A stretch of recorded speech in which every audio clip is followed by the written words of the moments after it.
Well, thank you very much for that flattering introduction. I am so grateful for all the many accolades you heaped upon me, most of which I do not deserve. So I only wish my wife were here to be so well received. And the majestic, beautiful Akwaba, the welcome, I think perhaps, Congressman, you would agree, we open our sessions in Congress with prayer, and everything is better when opened with prayer. But if opened with that music, perhaps we would find more harmony in our own Congress in Washington. So to Dr. Charles Mensah, the founder, chairman of the Institute for Economic Affairs, thank you for your leadership. Thank you for hosting today. Thank you for assembling this remarkable audience. As you went through the introductions, I was more and more and more astonished and impressed, and I kept wondering, who is the keynote speaker today? Who has such wisdom that would draw this audience? And I hope I don't fall short of the expectations generated by such a remarkably esteemed audience. I will say that good governance is the marriage of politics and policy. And you here at IEA are making possible good policy. And it is up to the rest of us to deliver on the good politics. And if we can marry good politics and good policy, then we might have good governance for both of our wonderful countries. Let me not delay any further. I want to introduce to you Congressman Charlie Dent and his wonderful wife Pamela. Would you just stand for one moment, please? The rest of our delegation is in Cape Coast with our ambassador, with Ambassador Jackson. Because of the party Congress, it was the hope and expectation that not only would they have some wonderful visits with traditional leaders and important historical sites, but that also we would be meeting with the President and ministers in Cape Coast today. He has changed his schedule, and we will be meeting here not long after this address. So much of our delegation was so excited to see historic sites and to meet with traditional leaders that they kept that part of the agenda. But Congressman Dent and I have had a very full, very rich, and very important series of meetings here today, not least of which was beginning the day with worship at Ridge. I have seen very few joint churches that are Anglican and Presbyterian and Methodist in my life. As a Presbyterian, I'll tell you, I think it is a good model and something we might consider following. I wanted to start to the day in worship. Congressman Dent is a very senior and very influential member of the House of Representatives. He's an appropriator. He has chaired the House Ethics Committee. He is from a district very close to mine. He represents Hershey's, among many other interests that have close connections to Ghana. But one of the things I treasure about having traveled with Congressman and Mrs. Dent, I happen to be a Democrat. He happens to be a Republican.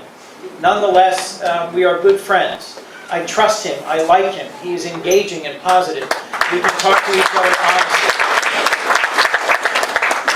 And President Kufuor, you honor us with your presence, but one of the things I noted in the time we had to visit beforehand, even those who at one point may have been on opposite sides of party or of ideology or of a trajectory in history, there's something about the journey. There's something about being with those with whom you've served and with whom you've explored and known the world and with whom you face challenges.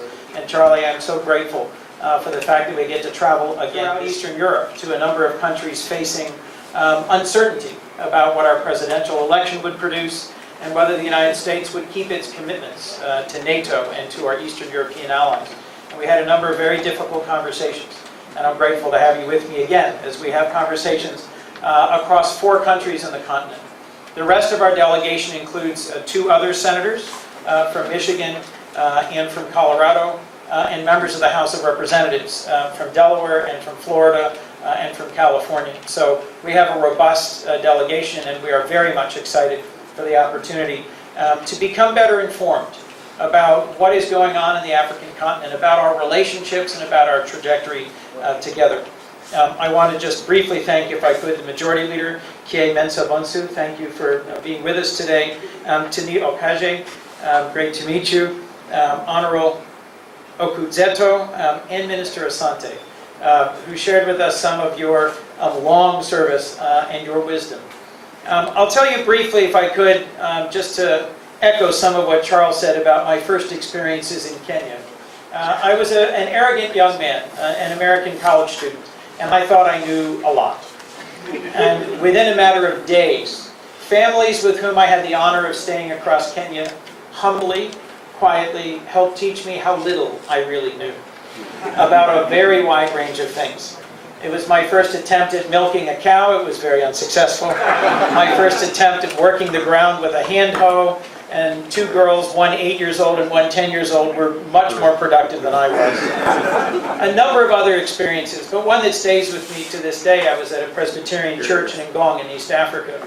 It began with song and some reflection and some prayer, and about an hour into it, there was a spontaneous parade. We all got up and we went out and we walked all the way around the village, and we woke up everyone who wasn't up yet, and anyone who wasn't at church was brought into church and into the second and third hour. And as the sermon began, a woman sitting next to me turned to me and said, "Are you a missionary from your country?" And I said, "Me?"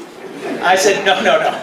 You don't need a missionary from where I'm from. My church needs a missionary from here. I've never seen such excitement and passion for service, passion for making a difference, commitment to family and to connectedness and tradition. So if I might just start by that, one of the ways in which Ghana is a model, not just for Africa but for the world, is in 6 decades of independence.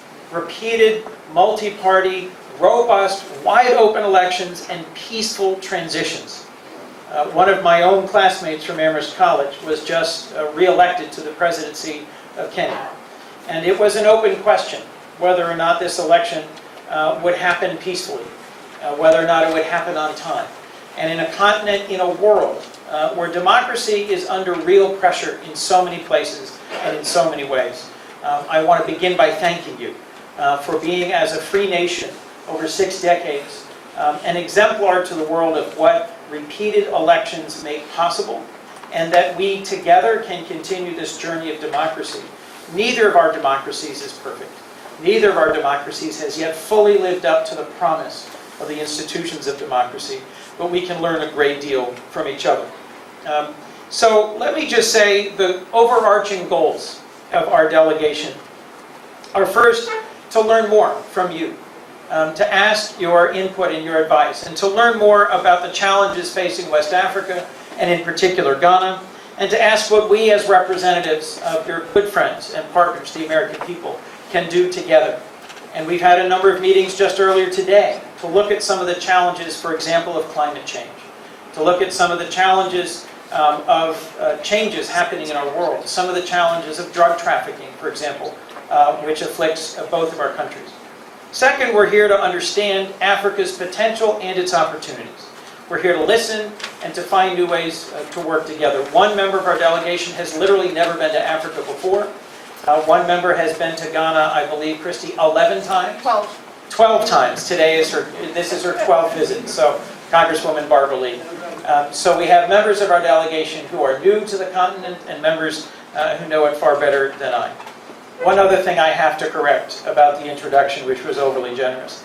Nothing positive has happened in the Congress of the United States with regards to the U.S.-Africa relationship without great partners, without Republicans and Democrats in the House and the Senate. Perhaps I just am more self-promoting than the others, that you have the mistaken impression that I am the most effective. There are many who have done this work along with me. And as I say, we come from all over the country. There's many different issues on which we disagree. There's other things that divide us in Washington, as you may have picked up in news reports. But we are, all 7 of us, committed to a sustained, deep, and constructive relationship between the United States and Africa. I recognize, Congressman Denton, I recognize that around the world many are questioning whether or not the United States will sustain its commitments, whether we will continue to meet the commitments that we've made, and whether we will still be the sort of country and the sort of leader we have long been. My principal message to you today is to reaffirm our bipartisan commitment in Congress to a sustained and strong relationship between the United States and Ghana, between the United States and Africa. To clarify that the legislative branch is essential to America's government. It is co-equal with the presidency. All 7 of us were elected before the current president and hope or expect to serve beyond the current president. And we will remain committed to Africa and encourage you to build and maintain partnerships with the Congress and with our executive branch as well. And to give you just a few quick examples, our commitments don't just transcend political parties, they transcend American presidencies. That's why successful initiatives designed to bring our countries together have endured. If you think about it, AGOA, PEPFAR, MCC, Power Africa, Feed the Future, YALI, these are just a few examples, but they are examples of continuity. When we have a new president, a new presidency, there is not a dramatic shift in American policy towards Africa. If anything, president after president has refined and built upon the connections built by their predecessors. It was President Bill Clinton who signed into law the African Growth and Opportunity Act.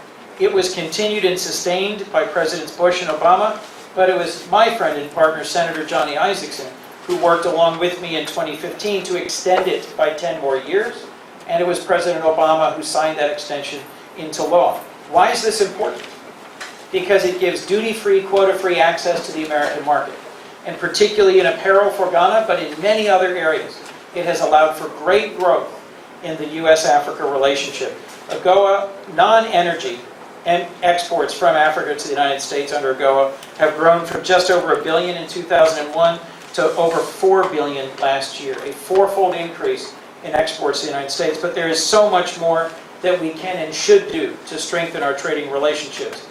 By one study's account, 300,000 jobs have been created by AGOA's impact in one country alone. President George W. Bush led the creation of the President's Emergency Program for AIDS Relief, or PEPFAR.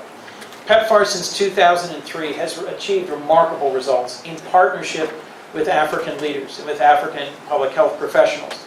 Today, investments by partners, the resilience of the African people, and the generosity of the United States have saved over 12 million lives.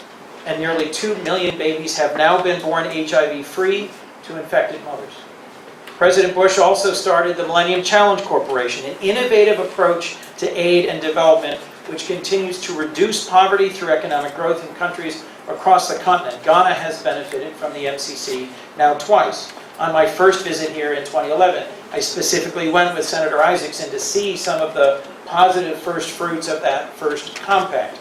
That $547 million compact was focused on transportation, on agriculture, and rural development. And the second, which began in 2014, is focused on electricity. It's a roughly $500 million compact to improve access to electricity. And it's my hope that you will make significant progress in the steps that have to be taken in order for the utility here, the utility sector, to be able to take advantage of this significant commitment of partnership. One of the things I most like about the MCC model is that it begins with what an African nation's own development priorities are. We don't show up and say, these are our development priorities, would you like our money? We show up and say, what are your development priorities? And in a long study process, identify shared priorities and then commit to a 5-year, in this case, nearly $500 million partnership. It's my hope the political will exist to make the hard choices in front of us, to make progress together in providing access to power. President Obama continued this bipartisan legacy with the Power Africa program, which is the principal focus of the second MCC compact. And many of us worked hard together to pass the statute, the Electrify Africa Act, that made that legally possible. Power Africa has the potential to deliver electricity to 50 million Africans. That makes a difference in terms of children studying at home, or cutting-edge hospitals being able to deliver state-of-the-art health care, or manufacturing. If you really want to have one manufacturing plant in every district, there has to be electricity to power those innovative new plants. Feed the Future, another great initiative of President Obama's, is designed to address the root causes of hunger and increase agricultural production. And as I mentioned in my first visit, we got to see, we tasted the best pineapples I've ever had in my life. A truly remarkable advance in agriculture in Ghana. And I think we just had some of those for lunch earlier today, Congressman. If we've got most of the arable land on Earth, on the continent of Africa, and it is one of the highest employment sectors on the continent, and yet Africa is a net food importer, then something isn't right. And it is to the United States to transfer technology around hybrid seeds, around storage and production and transportation methods, and to work with you in partnership. To the extent there's lessons from our agricultural sector we can share, wonderful. And I think that's essentially what Feed the Future is about. Let me close with one other, a personal favorite, the Young African Leaders Initiative. Last night, our ambassador hosted a reception for quite a few of the Yali Fellows, particularly some who've just returned from this past year. It is an annual program launched by President Obama that brings 500 promising young Africans from a wide range of ages. Young, they're not 18. Some of them are as old as 30. And I've gotten to speak and to meet with them, and the University of Delaware from my home state is one of the host institutions. And a friend of mine, an entrepreneur from Zimbabwe, is starting a program to make it a mutual exchange, where young Americans coming out of college or graduate school come to Africa to learn about business and opportunity here for 6 months, just as 500 young Africans are coming to the United States. That's a program I'm determined to work with President Obama and with friends and partners in the Congress to sustain for the long term, to make sure that it's vibrant and to make sure that we expose the positive side and the real side of the United States to thousands of young African leaders. We don't yet know what the Trump administration's initiatives will be for Africa, but we do know, and I'm here to reassure you, that on a bipartisan basis, we in Congress will continue to sustain these tremendous initiatives that have been launched and built up over many years by presidents, both Republican and Democrat.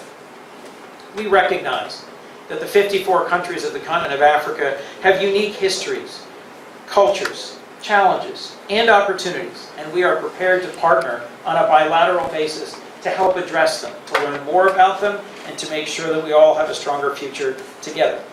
We know that there are challenges that we face in common. As I mentioned, we visited at Birmingham the Naval Operations Center and got to see some of what the United States Navy is doing in partnership with the Ghanaian Navy. There are folks who are bringing illicit drugs to the coastline of Ghana, just as they are doing all over the coastline of the United States. This is a scourge that affects all of our communities and people. And to the extent we can share technology and resources and capabilities in the fight against drugs, we welcome the chance to do that. We're aware that some continue to exploit child labor in the cocoa industry and in fishing offshore. And great work has been done to address this challenge. And we'll also be visiting a cocoa farm in Côte d'Ivoire, meeting with the First Lady of Côte d'Ivoire. There's more to be done on this. There's been progress. Government efforts have been significant, but more needs to happen to hold perpetrators accountable and to improve our joint fight against trafficking in people. We recognize also that too often corruption has been a challenge in my country and in your country. You mentioned just in passing local office. I spent 10 years in local office in the United States. Today, I'm the ranking Democrat on the Senate Ethics Committee. But I had a hard first decade in local office because I ran against a very powerful and entrenched local elected official who was successful in politics because he didn't play by the rules. He broke some of our laws. He was ultimately investigated and indicted, and I was able to proceed with a cleanup of our police department and of our local electoral system. But these processes only happen when there is an independent judiciary and when there's the courage to move forward with a special prosecutor. Something I hope there will be the determination and conviction to do here, just as we are working in a bipartisan way to protect the special prosecutor currently at work in the United States Capitol in an investigation that is very important in our country. Neither country has a perfect democracy, but by traveling together, we can go farther and we can go more surely. We also know that there's tremendous potential all across West Africa, not just, as I mentioned before, in your example as a multi-party democracy, but because of the things that you've done for this region and for the world. As we got to visit your military, both the Navy and Army headquarters earlier today, we were reminded because of a monument to peacekeepers, how much Ghana has contributed to peacekeeping, how much training you provide to other peacekeepers, and the more than 10 UN-sanctioned peacekeeping missions to which Ghanaian military have contributed their time, their effort, their skills, and in many cases even their lives. Your leadership in ECOWAS, in the African Union, in the IAEA, is a reminder that Ghana has contributed to building peace not just in this region, but literally in the world. And there's more that we can and should do together.